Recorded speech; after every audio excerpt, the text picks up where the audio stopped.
Nimbag Arabing Pilipinas, naka-red alert ti Cordillera RDRRMC Operations Center para iti panagbantay iti epekto ti Bagyo a Christine. Karaman ti Cordillera iti Charlie Protocol ti OCD a kangatuan a level para iti emergency preparedness para iti bagyo.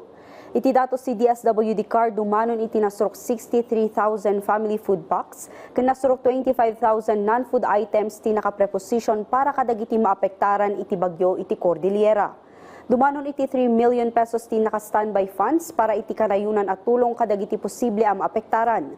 Sipod iti agsapa awan pay ti na-record a pamilya ang nagbakwit iti Cordillera. Nga mabalbalakadan nagiti residenteng agnanaed iti danger areas nga agbakwit sakbay iti idadalapos ti bagyo. Iti kaudyan gamin a datos ti Mines and Geosciences Bureau, nginmato iti agarup siyam agasot a barangay iti Cordillera ti posible ang maadan iti landslides ken flooding no mapasaran ti agingga 150 mm ti tudo. Kaadwan iti probinsya ti Benguet, Ifugao, Apayao ken Kalinga. Pagpatuloy talaga natin yung pagbabantay at saka seryosohin na rin yung mga direktiba at saka mga advisory po ng mga kinaukulan. Iti sabali pay adamag tapno mapapigsa pa iti seguridad ti Pagilian na ipatungpal ti bagong Pilipinas National Security Roadshow iti Baguio City nga indaluan ti National Security Council. Panggap ti roadshow nga ipangato ti panakaamo ti publiko mainay iti national security issues kas iti West Philippine Sea. Sigun kini NSC Assistant Director General Jonathan Malaya, napatag nga agbalin nga aware ti publiko kadagiti mapaspasamak iti exclusive economic zone. Maitunos matlang dayto iti direktiba ni President Ferdinand R. Marcos Jr. tapno maprotektaran ti karbongan ti Pilipinas iti West Philippine Sea.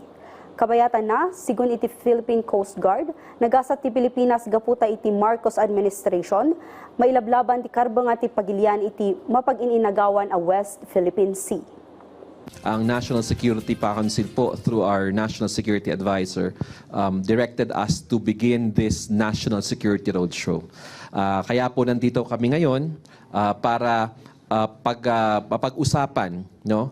At para maipaliwanag sa ating mga kababayan ang kakahalagahan ng national security. Ang laban natin sa West Philippine Sea is not just a personal objective ni Pangulong Bongbong Marcos. Just like what I said, no? By 2028, tapos na ang term niya, ang laban natin sa West Philippine Sea patuloy pa rin. As what Justice Carpio mentioned, it is intergenerational. Nagitadagiti damdamag manipod iti TTV Cordillera, siya, ni Audrey Villena, Nimbag Arabing.